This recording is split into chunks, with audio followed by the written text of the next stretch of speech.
আসসালামু আলাইকুম প্রিয় দর্শক, এসএস রূপ গার্ডেনের পক্ষ থেকে আন্তরিক শুভেচ্ছা এবং স্বাগত। বন্ধুরা কেমন আছেন? আশা করছি ভালো আছেন, ভালো থাকেন সেই প্রত্যাশায় আরও একটি ভিডিও শুরু করছি। আজকের ভিডিওতে মূলত আমি ছাদ বাগানে বড়ই গাছের সফলতা একটু দেখাবো।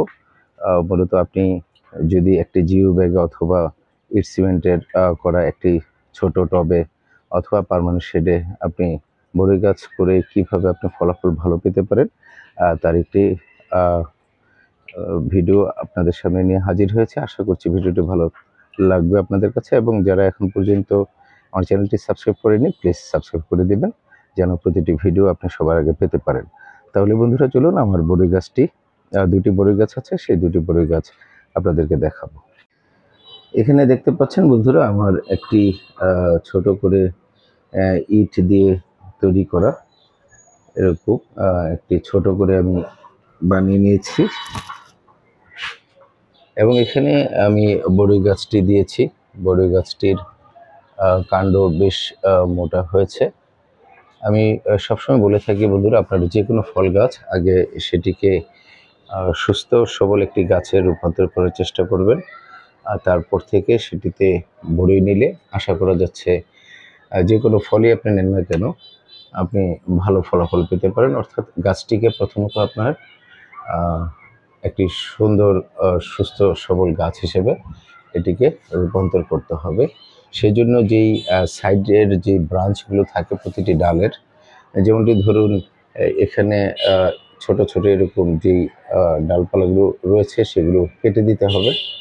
আর বিশেষ করে প্রতিবারই বড়ই আসার পরে আপনারা বড়ই গাছটি কেটে দিবেন, এবং এরপরে কেটে দেওয়ার পরেই আপনি দেখবেন প্রচুর পরিমাণে আরও ডালপালা ছাড়ছে, এবং বড়ই আপনারা দেখতে পাচ্ছেন ডালের প্রতিটি জায়গা জুড়ে। এখানে একটি ডালে দেখাচ্ছি, এখানেও আরেকটি ডালে আপনারা দেখতে পাচ্ছেন পর্যাপ্ত বড়ই। এবং এইভাবে যদি আমি প্রতিটি ডাল দেখাচ্ছি আপনাদেরকে, প্রতিটি ডালে আপনারা দেখতে পাচ্ছেন প্রচুর পরিমাণে বড়ই আলহামদুলিল্লাহ এসছে। এবং এখানে দেখতে পাচ্ছেন আরেকটি বড়ই গাছ রয়েছে, আরেকটি বড়ই গাছ এখানে দেখতে পাচ্ছেন। এই কাণ্ডটি ফেটে ফেটে আসছে, অর্থাৎ এই কাণ্ডগুলো আরও মোটা হবে। এটি হচ্ছে আমার পার্মানেন্ট শেডে লাগানো একটি গাছ, এবং একই জায়গাতে আপনারা দেখতে পাচ্ছেন এখানে ড্রাগন গাছও তুলে দেওয়া হয়েছে। ড্রাগন এই গাছটি থেকে ফল খাওয়া হয়েছে, এবং এখনও দেখতে পাচ্ছেন সিরিয়াল ধরে ফুল ধরে আছে। এবং বড়ই গাছটি যদি দেখাই, এই বড়ই গাছটিতেও প্রচুর পরিমাণে বড়ই এসছে বন্ধুরা। মাঝে মাঝে মনে হয় যে এটি মেবি ছাদ বাগানের গাছ নয়। বড়ই প্রতিটি ডালে প্রচুর পরিমাণে বড়ই, পাতা রয়েছে, পাতার ফাঁকে ফাঁকে অনেক বড়ই দেখা যাচ্ছে। এবং গাছটি খুব ভালো জাতের গাছ হওয়ার কারণে আমি এখানে গুটি কলম করছি, আপনারা দেখতে পাচ্ছেন।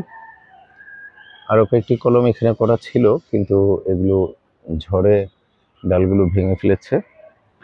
এখানে আছে, অর্থাৎ এখন পর্যন্ত মোটামুটি 5টি ডাল টিকে আছে, 5টি চারা হবে ইনশাল্লাহ।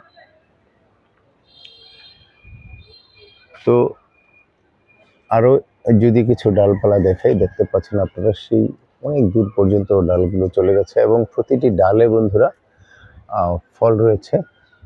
এখানে দেখতে পাচ্ছেন সেই অনেক উপর পর্যন্ত গাছগুলো চলে গেছে, এবং এই পাশেও যদি তাকাই আপনারা দেখতে পাচ্ছেন অনেক দূর পর্যন্ত বড়ই গাছের।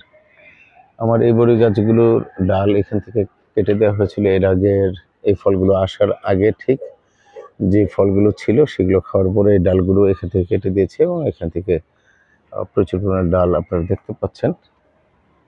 এই ডালগুলো সব নতুন ডাল বের হয়েছে, এবং এখানেও দেখতে পাচ্ছেন। এবং করলা গাছ এখান থেকে উঠে সেদিকটাতে করলা হয়েছে। তো এইভাবেই বন্ধুরা আপনারা ইচ্ছা করলে ছাদকে শূন্য না রেখে অল্প অল্প করে ছোট ছোট আপনি প্রথম সিমেন্টের বস্তা দিয়ে শুরু করতে পারেন,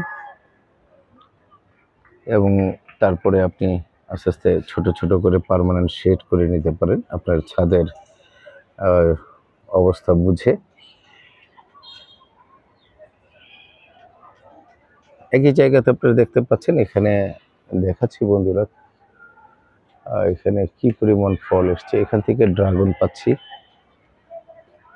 দেখতে পাচ্ছেন এখান থেকে ড্রাগন পাচ্ছি, এখানে বড়ই এবং এই গাছের অনেক জায়গাতে করলা হয়েছে, যদিও আমার ইচ্ছে নেই, করলা গাছের গোড়া কেটে দিতে হবে। এবং এখানে আমার পর্যায়ক্রমিকভাবে আরও কিছু ফল গাছ দেয়া হচ্ছে। আর পার্মানেন্ট শেডগুলোতে ফল গাছগুলোকেও আমি পার্মানেন্ট করতে চাচ্ছি। তারই ধারাবাহিকতা এখানেও দেখতে পাচ্ছেন একটি পেয়ারা গাছ আমি তুলে দিয়েছি, এই গাছটি আস্তে আস্তে বেড়ে উঠছে। তো বন্ধুরা, আপনারা ভালো থাকবেন, সুস্থ থাকবেন, সেই প্রত্যাশা আজকের মতো এখানেই। খোদা হাফেজ।